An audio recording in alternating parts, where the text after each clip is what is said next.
Hey Lobo fans, welcome back to Lobo Pod, episode 7 with Jaedyn and Langston Murray. We have a special guest with us today. You know, a lot of Lobo athletics know this man. He's an amazing person with academics, just a person in general. I will let him introduce himself. How's it going? My name is Joe DeBonis. I'm the academic advisor for women's basketball, baseball, and men's and women's track and field and cross country. And I try and help out wherever else I need to be up in study hall. Joe, you are an athletic academic advisor for UNM Sports. Tell us about it and tell us the details that you have to go through and things like that. So in general, every college student has an academic advisor. So it doesn't really matter where you're going to school or if you're a student athlete or not, you'll have an advisor that kind of helps you choose classes and keeps track of your academic progress. But for student athletes, there's a little bit more to it, simply because there has to be someone that kind of helps coaches keep track of everyone, someone to keep track of NCAA eligibility, but also in general, the support that student athletes need sometimes can be a little bit more fine-tuned than a main campus advisor might give, simply because of the time commitments and just in general stress of a student athlete's life. Yeah, definitely. I would say just being a student athlete is a lot, and having to have practice and school and study hall and all that type of thing. You know, when you do help us out and just, you know, my team in general, we really appreciate you and everything that you do for us. So Yeah, same. Academic advisors are very, very helpful to a student athlete, obviously, from the things that you've named. But, you know, just me thinking back to my freshman year when I had my advisor, Andrea Pearson, and she was basically like a second mom, you know what I mean? And just make sure that you are on track with your academics and stuff like that. But you know, I don't know, just grateful for you guys for sure. You know, definitely. I honestly don't know how I would have done like college without them, because it's like not only do you guys keep us like on top of our things and like remind us to, you know, little things, go to class. It's like those little things help us. Hey, you know, we just gotta go get it through. And then, you know, graduate like me or like and Langston, you know, you feel me? I mean, I think in general, being an academic advisor for student athletes has been probably like one of the most rewarding things I've ever done. And it's really, I'm glad to hear both of you say that. And obviously, like, I still keep in touch with Andrea, and like I would consider her one of my closest friends. And I think that something that we all like have found is that working with students in general, I think, is important to both of us, and then most people that are in this profession. And I think what's really cool about working with student athletes is we are allowed and able to create a little bit stronger of a bond than sometimes main campus advisors who just have such a high volume of students. I mean, and so kind of par for the course with the profession is knowing your students a little bit more, having a little bit more of a personal relationship, which then in turn can just add to the feeling of just like joy of having the job and being able to work with people. Definitely. And Joe, would you like say it's like safe to say that like you got to be in this job for like, you know what I'm saying, the right intentions, you know what I mean? Because on the outside looking in, I've watched you guys, you know what I'm saying, go extra hours, you know, past the clock, past what the pay may be, you know, assigned to you and stuff like that. And you got to have like a genuine love for like the student, you know what I mean, and just really want to see them succeed and stuff like that, you know. So yeah. I mean, I would just like to like extend this to all educators and all people that are like working in education, that the concept of like monetary gain is not ever going to drive someone that wants to work with people in that capacity. And I think it definitely goes for academic advisors as well.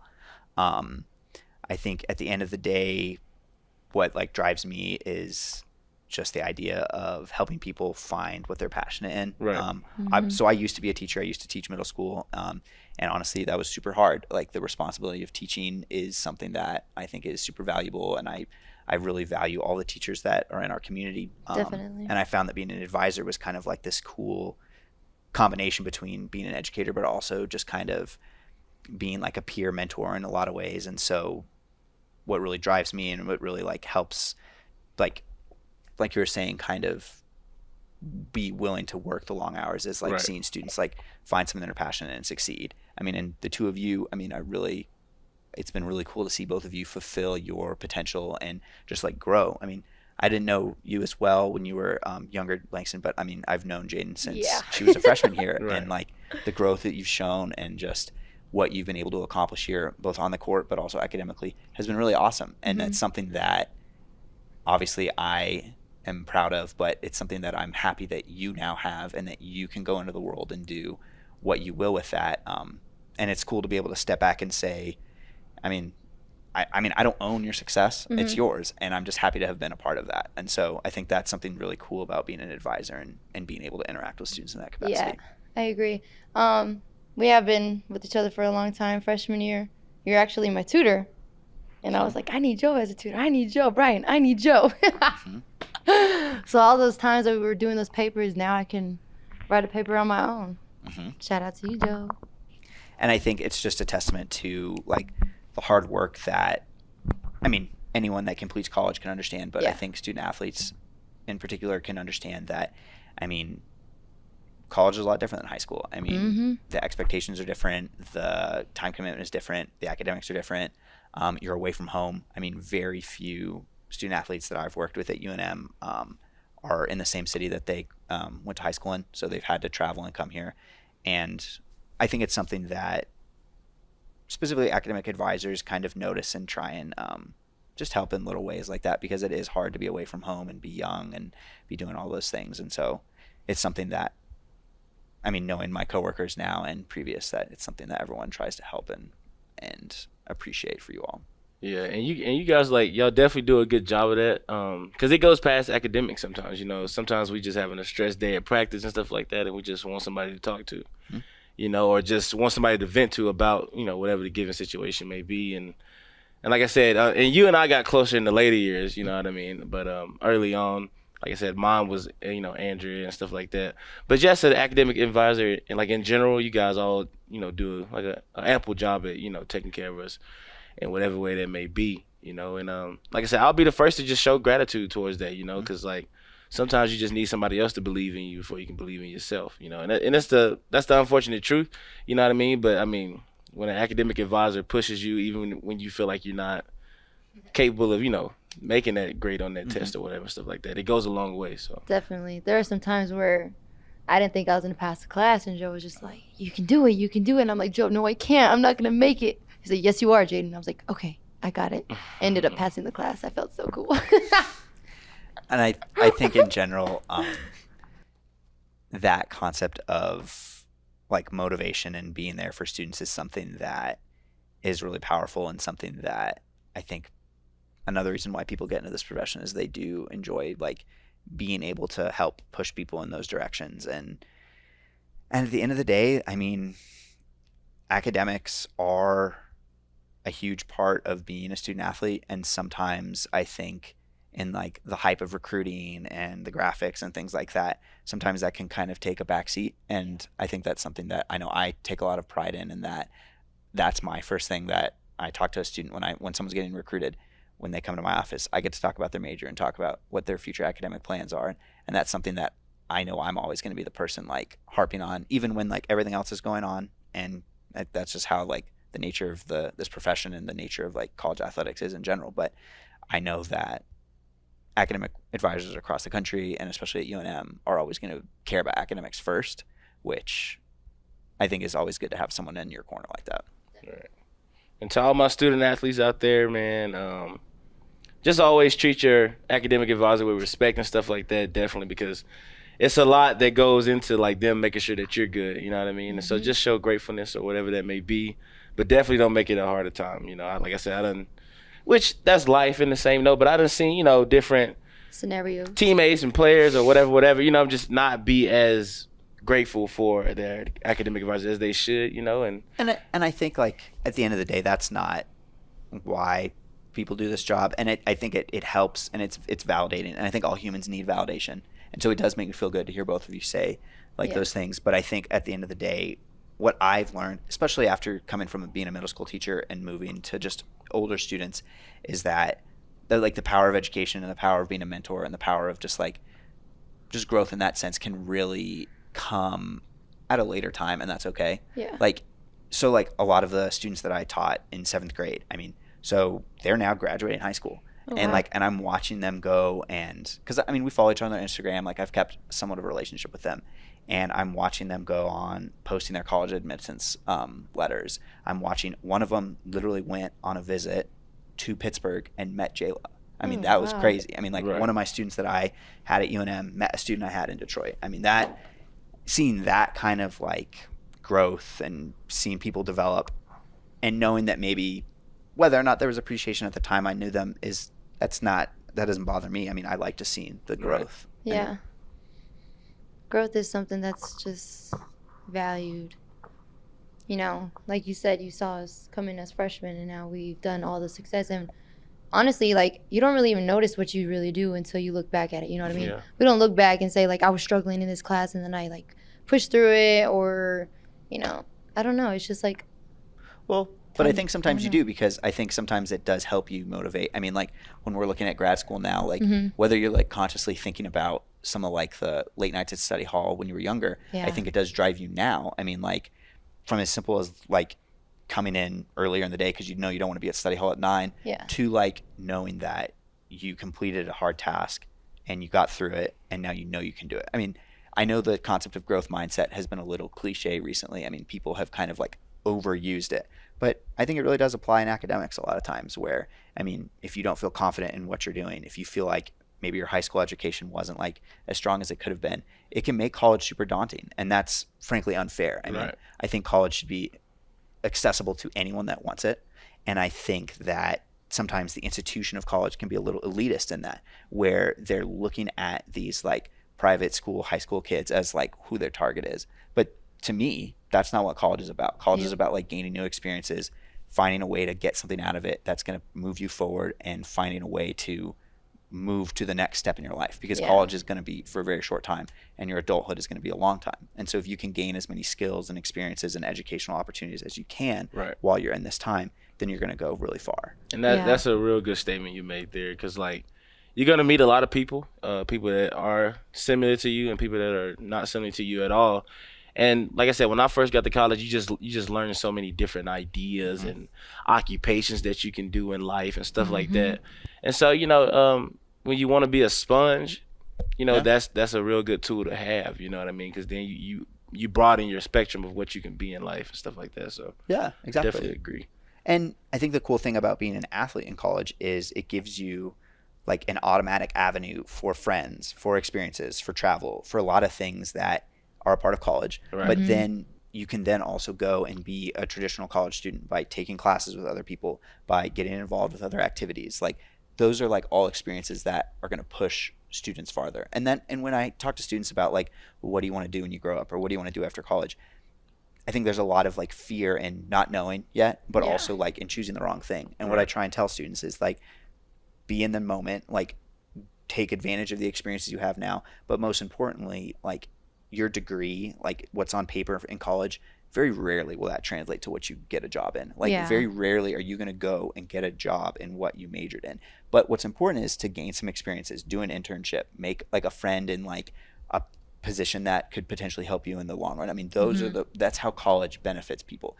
And I go back to the statement I made earlier where college can be a little elitist in the sense that, I mean, there are so many people that I know from when I was in high school, people that I know now who maybe don't make it through college, who could have benefited from this, but because of like the elitism that exists, they don't get to finish it and follow through. And I think that's unfair. Like I think every like person in America, in the world, could benefit from being on a college campus at some point in their life. Yeah, definitely.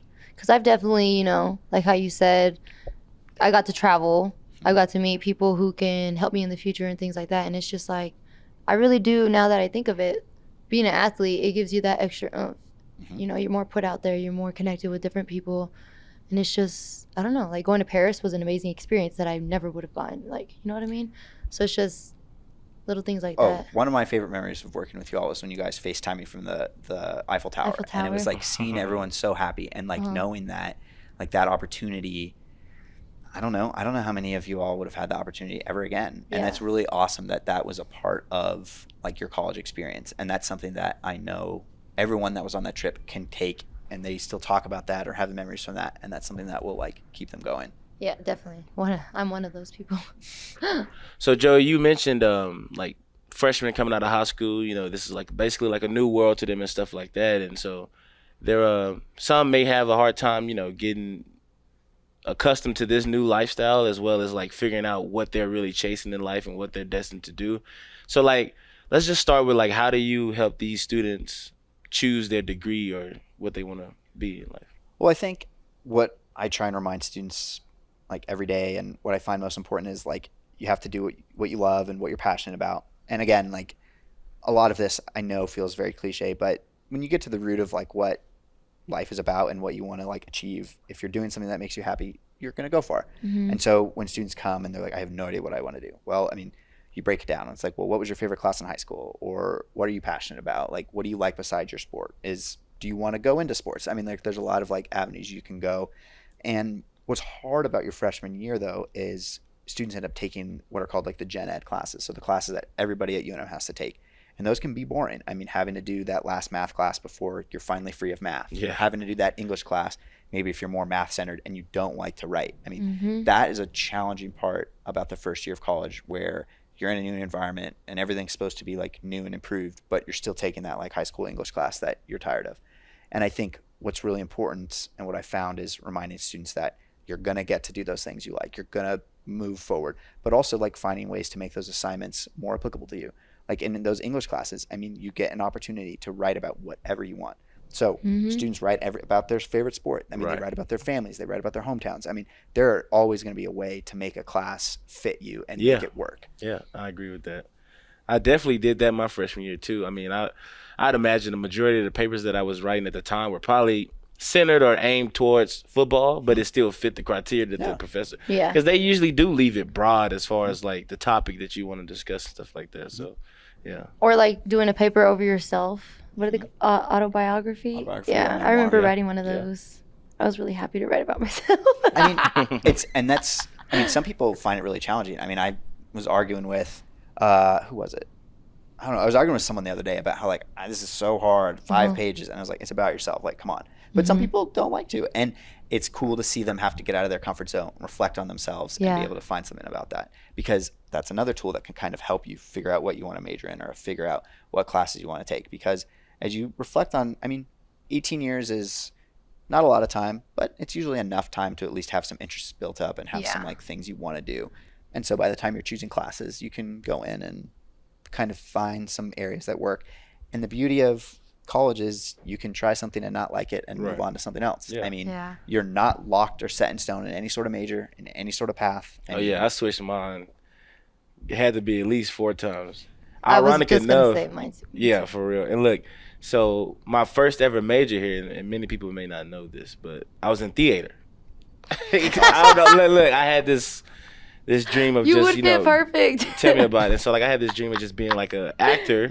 You know, I'm a big Denzel Washington fan. Like any movie he creates is usually good in my book. And so, but like my first day in class, or maybe first week, I don't know how long I even lasted in this theater thing. But I got in there and it was like I didn't fit in. Like I genuinely didn't fit in. You know what I mean? And I was like, okay, so maybe I need to go ahead and switch another major or something like that, you know. So what was your second option? Had to be. I mean, I probably business, I guess. I'm not sure. Then the math kicked my tail in that. So, yeah. Math. I will say this. If there was one thing I could change about how college has worked, is I think you have to take away the math requirement for getting a degree. Yeah. I've seen it trip up so many students. Oh yeah. Tell me about And it. I think it's a reflection on like public education in this country that obviously needs a big overhaul, and we obviously have a lot of things we need to change. But when it comes down to students having to change what they're going to get a major in based solely off a subject that they probably won't ever use again, I think that's very disheartening, and it's unfortunate, and that is something that I would change if I was any sort of position of power. That Alex will ruin you. What? Jaedyn Those and I was in the pies? same Oh, course yeah. too. Both getting Oh, that's abused by funny. Alex. Like, man. That math does hurt you, you know. I had to take math around 4 times, Joe. Something like that. Took a few. A few. Yeah, we're got not gonna put through the it. number out You're there or not alone. anything. You're not alone. So, Langston, you mentioned that you were, when you first got here, you were interested in theater. Why did you not see yourself, like, you know, doing that anymore after those classes? You know, and me being a person that has never met a stranger, I can hold a conversation with someone who has completely nothing in common with me. Yep. But it was like I genuinely did not fit in. I didn't even have no friends in that course, to be honest. And everybody knows me and knows that I'm friends with a lot of people. But Yeah. it was like I don't know if the things that they thought was funny wasn't necessarily funny to me, or like, you know how you just sitting there and you just kind of courtesy laughing, but like everybody else is genuinely laughing, but you don't know what the joke is. You know what I mean? So it was that kind of thing. The professor really, I don't know. It just wasn't my thing. It wasn't what I thought it would be, honestly. So if it was a little different, would you have stuck with it? Yeah, definitely. If I felt more, and this is no offense to anybody who's in the theater business, but like if I felt more aligned with them, or welcomed, maybe, I don't know, maybe that would have helped me stay a little bit longer. Yeah, because they were probably all on like another page of like, who is this guy in our class? Right, and then like I'm coming from practice and stuff like that. No one in here is an athlete, you know what I mean? So I might have been a little bit late a couple times, and that just didn't look good. He's not dedicated. Like, my professor had no idea about any sport, so she couldn't even understand as far as like why I'm late, which is no excuse to be late. You shouldn't be late to coach. But like practice Sometimes happens, like that. Yeah. You know what I mean? But yeah.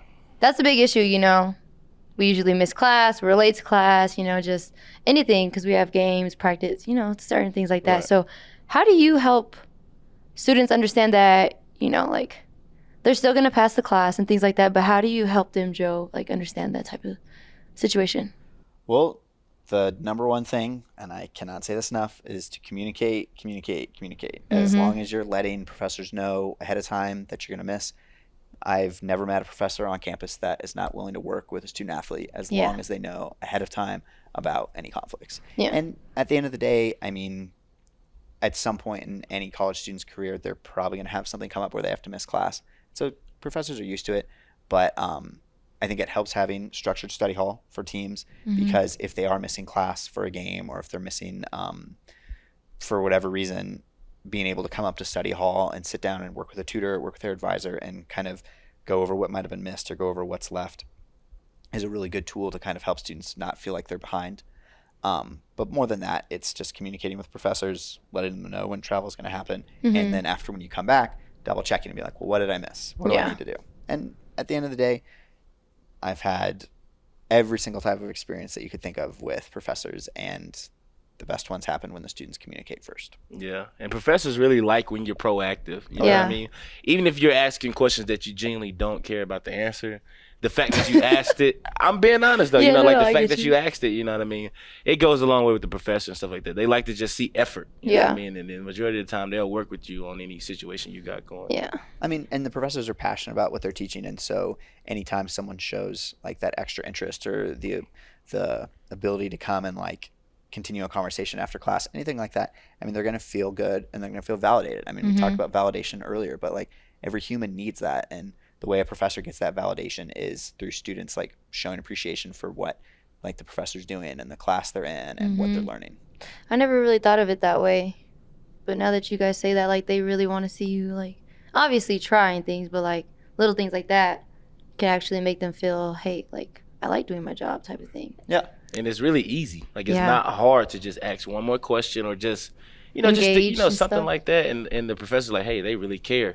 You know what I mean? So if it ever comes down to like you needing help or, like having a problem, they're going to care because you show some kind of interest into what they're teaching. So that's my philosophy on it. Joe, you've been doing this for quite some time now as far as like, so you've worked with a multitude of different athletes, obviously they come with different mindsets and different, styles of motivation and stuff like that. So how do you deal with the different athletes, and an example of this may be one that's like not as motivated towards school and feel like they're just here to play their sport and not quote unquote play school. So like, how do you handle with that? I mean, I think it goes back to, there's two things I always try to remember. I think the first one is building a relationship with each of the students because everybody's an individual and everybody has something they're passionate about. And it might not be school, but it can be something that you can kind of integrate into school potentially. Right. And so building a relationship and learning what people are passionate about is the number one thing. But I think also helping students find something they are passionate about, because that in turn does turn into success in the classroom. Right. Because once you find something you want to do, you're more inclined to do it.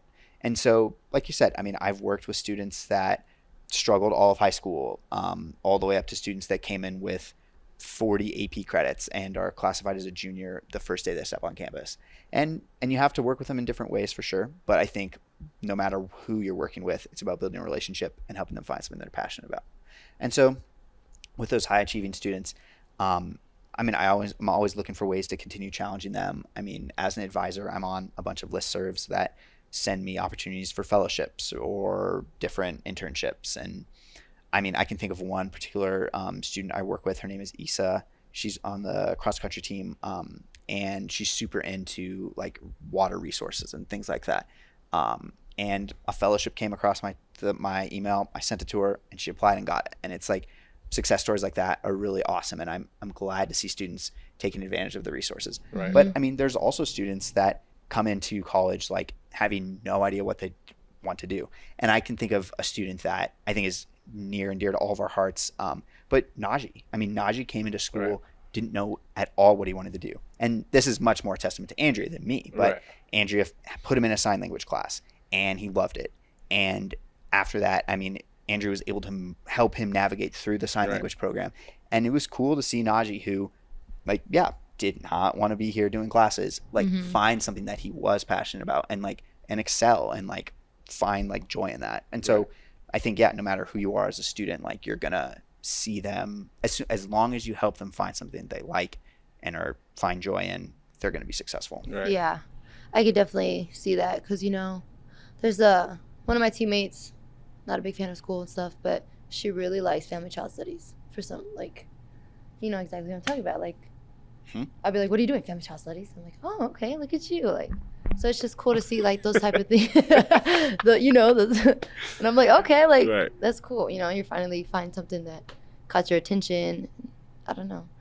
Because honestly, that's like the best motivation is when you care about it. Yeah. You know, like if you're sitting in a course that like you don't necessarily care about, it's probably gonna look like rocket science to you, you know what I mean? But if you're actually interested, so imagine that teammate of yours, you know, actually are in a child studies course, they're gonna like proactively pay attention and do the work. And it's genuinely just gonna be easier to learn. So I definitely agree with that, you know. So it's different than sitting in a math class, sitting there, you're like, And somebody may be intrigued by math, and calculus is just awesome to them. You know? Well, Emily lines. I've had the opposite. I mean, like, I've had students that like they have to take. If I tell them they have to take one more English class, I mean, it's like I told them they got to go sit outside in the sun for 10 hours. I don't know. Like, I mean, they hate it, and at the end of the day, like, I don't know. I mean, I try not to put any of my biases on there, but I'm definitely more of a writing heavy person. So me too. Me too. I definitely, those are the classes when someone's like, what should I take? It's always going to be a writing heavy class. So yeah, I can write all day too. And it's just crazy that like, if you can write, majority of the time you're probably not going to be a big fan of math. You know what I mean? Yeah. And I'm sure it's like, you know, certain scenarios where people are good at both or whatever, but like, I'm definitely on the writing side of the spectrum. Me too. Well, I mean, I don't know nearly enough about the brain, but I do think like the writing and reading and math are like the two different sides of the brain. And depending on what type of learner you are, you're going to probably end up leaning towards one of those. Speaking of that, I saw this thing on Instagram the other day, and it was like, if you see the horse walking forward, your left side, but if you see it walking backwards, your right side. So I'm a right side. Whoa. Horse walking back? What do you mean? So like, it was like in a picture. And it was like the horse was moving. Oh, but okay, it was a picture. Okay. But like a video picture, and it was moving both ways. Right. But I saw it moving backwards, so then it was like your right side brain, type of thing. Okay. So yeah, it was. You have to send it to us. Yeah, I have to find it again. You know, on every other podcast, I've always had a question. So Jaedyn's question of the day: who would you guys want to be for a day if you could be anybody? Wow, Joe, I'm gonna let you take that one first. I don't know. My mind went in two ways. It would be interesting to be someone with a lot of like sway over like policies that I would like to change, so I could be them and make the changes I want. But I think it would also be interesting to be like a professional baseball player and experience that as well. But I guess I would probably go more towards like the Secretary of Education and getting to change everything I want to change. Okay. What about you? And hear me right when I say this, because in theory, I want to be me. Yeah, right? yeah. You know no, what obviously, I mean? But, everybody does. I'd say Jay-Z, and I'll tell you why. And Money Man. I watch Jay-Z a lot, and it's not even. I have his music as well, but it's more of like who he is today. Yeah. And he's very influential to like, you know, my community. and you just watch his journey from like, you know, first off being like nothing but strictly a rapper.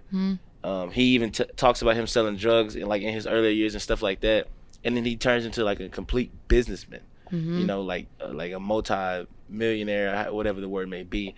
And so, and he has like a platform to where he can, you know, deliver wisdom to like a big group of people. Yeah, definitely. And so, yeah, like I said, I admire Jay-Z. I'm a very big fan of him, and I'd like to be in those shoes. And I plan to, you know, match that energy someday, you know, through my own shoes, you know. But, yeah, Jay-Z is definitely a good person.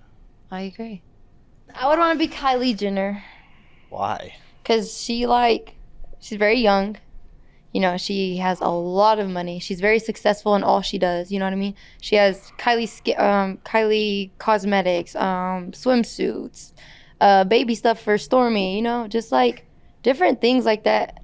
Obviously, it takes time, but like she's literally just creating things and making money from it and living her best life. Sure. And Stormy's cute, so. But yeah, I want to be successful. Lastly, I wanted to cover Langston, my co-host, who is always doing the podcast with me. I will let him tell you guys himself. So go ahead. Yeah, so to the Lobo fans and the Lobo community, to who cares and who doesn't care. I care. I'm officially done as an athlete, you know, and it was a big decision. It's a big step in life, and if you do have me on Instagram, you've probably seen my post. It was pretty lengthy, and you know, again, like I said in the post, just a transition into a different phase of life. I'm excited. I discussed this with my family and close ones, and it was the best thing for me. And I'm thankful for everybody that I've met on this journey and will continue to meet. I'm still a student here. I'm in graduate school, getting my MBA. So, like, again, I'm still a Lobo through and through. I'm not going anywhere. I'm proud to be a Lobo. And like I said, you know, just a small-town kid coming 12 hours away from home to pursue his dreams. And at the time, it was predominantly, you know, athletics and football and stuff like that. But, again, credit to my academic advisors and people of that nature just showing me that there's multiple roads you can take, you know, and I'm just grateful to be here. Again, I appreciate everybody who's been here this whole way and just have believed in me, my coaches. Coach Gonzalez and I, we sat down and we had a good talk, and that's good. I trust him, and you know, he believes in me even if I'm not, you know, having a helmet on and things like that. So again, just big thanks to everybody, to every coach, even my previous coaches before this new staff. Thank you. Thank you. And Joe, do you have any last words for the Lobo Pod? Any advice? Anything? I appreciate you both having me on. It's always fun to talk about education and the things that I would change if I could and the things that I enjoy about what I do. And I hope that everyone can find something that they're passionate about and find ways to move forward doing that in whatever facet of life they're in. Thank you. All right, Lobopod, we're out. Peace. Hey, we said it at the same time.